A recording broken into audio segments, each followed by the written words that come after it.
glad you've made the decision to be with us. Alongside Teddy Atlas, I'm Joe Tessitore. We're glad to be bringing you action and welcoming you to the MGM Grand here on the Vegas Strip in beautiful Las Vegas, Nevada for tonight's main event.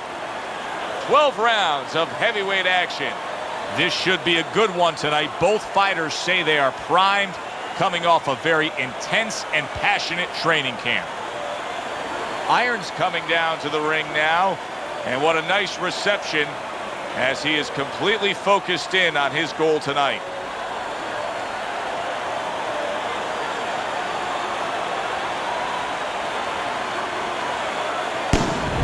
The Brown Bombers making that final walk that separates man and warrior, soon to be embattled there in the ring.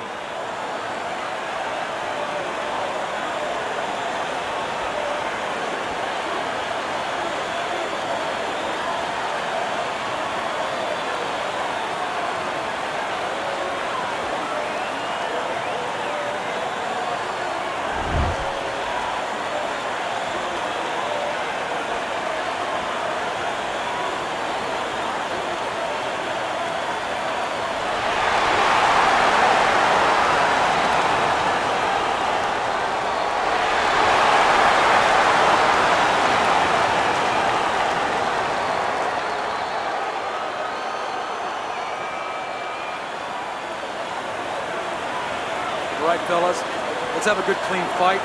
Touch him up and let's go. Remember what we talked about. Well, they're scheduled to go to full 12 here tonight. Round one now underway. The Brown Bombers' right hand did a nice job that time. That worked well for him. Oh, what a whiff by Irons. Great hook to the head that time.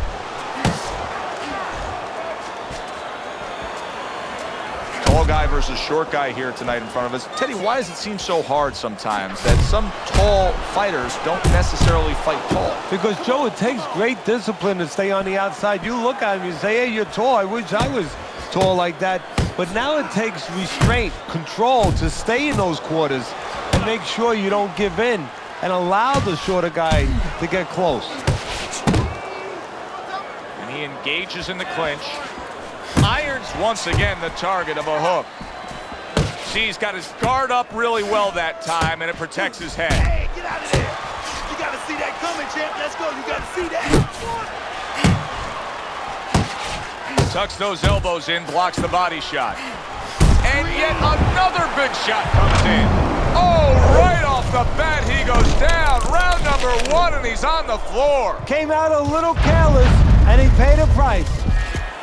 1, 2, 3, 4, 5, 6. So he goes down, but able to get up to his feet. Teddy, what should he be thinking about now? Well, right now, just surviving, but if he survives, then he better figure out why he was put on the floor. Halfway through round number one. Keeping his hands up, getting way of his opponent's effort.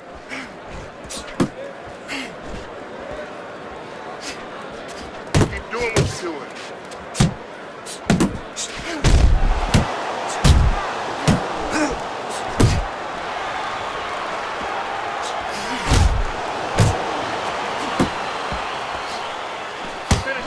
The Brown Bombers doing exactly what you should to be a strong defensive fighter. You got to block those punches away. He missed with that headshot.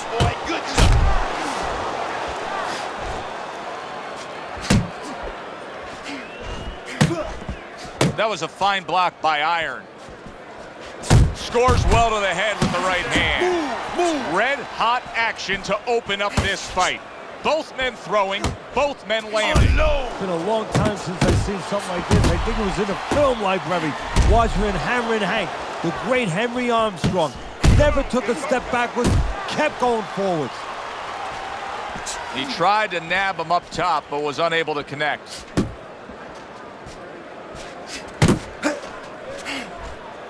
Final 10 seconds. Gunning him down with the headshot. That's exactly what the corner wants. Well done by the Brown Bomber. That right hand serving him well. End of the round here. You can see the fans really enjoying themselves tonight. You know, Teddy, I think maybe more so than any other sport, boxing fans are not just passionate like in other sports, but they are smart and savvy. They know the game inside and out. Well, they follow the contestants. They do understand the parameters of the game.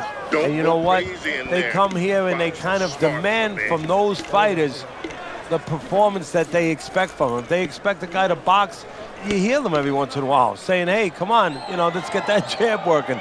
They act like coaches sometimes. He's got to find a way to get through the early goings here of this round. Remember last round, he went down. He was on the canvas. Now, look, he wants to tie his opponent up. That's the best way to get through it right now. But what he doesn't want to do, Joe, is to reach in there, you know, reach out to grab his guy, and then he leaves himself open. He's got to make sure that his opponent's close enough when he goes to grab him, he's not exposing himself to get dropped again. Oh, you see him with the left of the head there? Another huge shot comes in early on in this fight from him. Well, he understood that his opponent, Joe, was a slow starter. He's jumping right on him, taking advantage.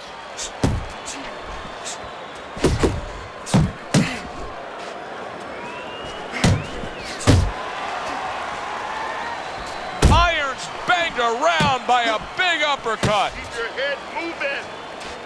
Get in there, champ.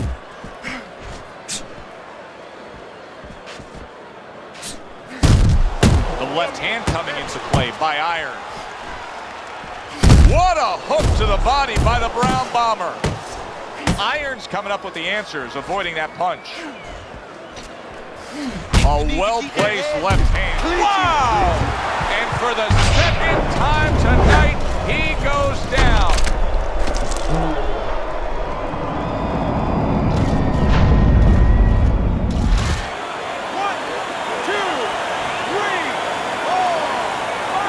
So he is able to get up to his feet after that knockdown. But Teddy, it's what's ahead that's the problem. Yeah, we're getting a peek right now into his heart, into his soul. And banging away he goes. Can you believe that? What a huge punch.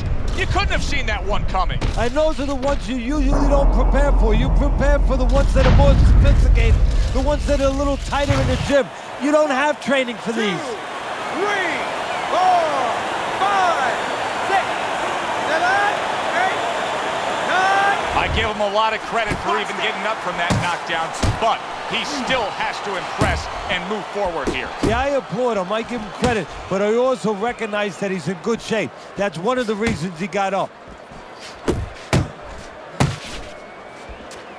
Well, he goes to the gut with a right hand.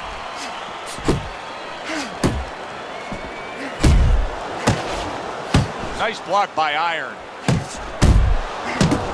Nice work, the left hand to the head. So right from the start in this fight, he's committed to the body shots. Well, that's the time to go there, right at the beginning. Wow! Iron's not going to hear from those judges. He's a knockout victim.